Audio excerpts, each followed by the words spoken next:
DCM DK Shivakumar ಮತ್ತು Parameshwar close door meeting ನಡೆಸಿದ್ದಾರೆ ಅನ್ನುವಂಥ ಒಂದು ವಿಚಾರ ಈಗ ಕಾಂಗ್ರೆಸ್ನಲ್ಲಿ ಸಾಕಷ್ಟು ಸದ್ದು ಮಾಡ್ತಾ ಇದೆ. ಗುರುವಾರ ರಾತ್ರಿ ಡಿಸಿಎಂ ಡಿಕೆ ಶಿವಕುಮಾರ್ ನಿವಾಸದಲ್ಲಿ ಪರಮೇಶ್ವರ್ ಅವರು ಮಾತುಕತೆ ನಡೆಸಿದ್ದಾರೆ. ಸುಮಾರು 1.5 ಗಂಟೆ ಕಾಲ ಇಬ್ರು ನಾಯಕರು ಮಾತಾಡಿದ್ದಾರೆ. ಅದು ಕ್ಲೋಸ್ ಡೋರ್ ಮೀಟಿಂಗ್ ನಡೆದಿತ್ತು.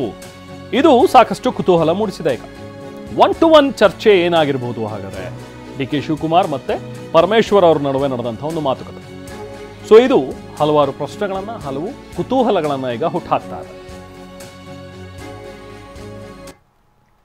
ಸೊ ಡಿಕೆ ಶಿವಕುಮಾರ್ ಅವ್ರ ಜೊತೆಗೆ ಪರಮೇಶ್ವರ್ ಅವರು ಮಾತಾಡಿದ್ದಾರೆ ಅನ್ನುವಂಥ ಒಂದು ವಿಚಾರ. ಯಾಕಂದರೆ ಈಗ ಕಾಂಗ್ರೆಸ್ನಲ್ಲಿ ಕೆಲವೊಂದಷ್ಟು ಬಹಿರಂಗವಾಗಿ ಅಸಮಾಧಾನಗಳನ್ನು ತೋಡ್ಕೊಳ್ತಾ ಇರೋದು, ಬಹಿರಂಗವಾಗಿ ಹೇಳಿಕೆಗಳನ್ನು ಕೊಡ್ತಾ ಇರುವಂಥ ಒಂದು ಬೆನ್ನಲ್ಲೇ ಅದಾದ ನಂತರ ದೆಹಲಿ ಪ್ರವಾಸವನ್ನು ಮುಗಿಸ್ಕೊಂಡು ಬಂದಿರುವಂತಹ CM ಸಿದ್ದರಾಮಯ್ಯ ಅವರು.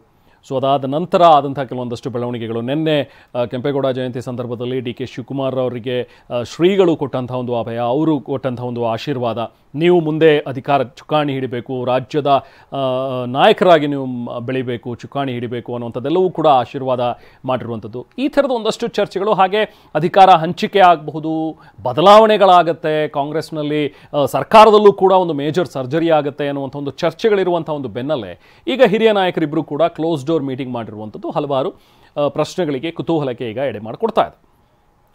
ಬಟ್ ಇದುವರೆಗೂ ಇಬ್ಬರು ಈ ಮೀಟಿಂಗ್ ಬಗ್ಗೆ ಯಾವುದೇ ರೀತಿಯಾದಂಥ ಪ್ರತಿಕ್ರಿಯೆಯನ್ನು ನೀಡಿಲ್ಲ.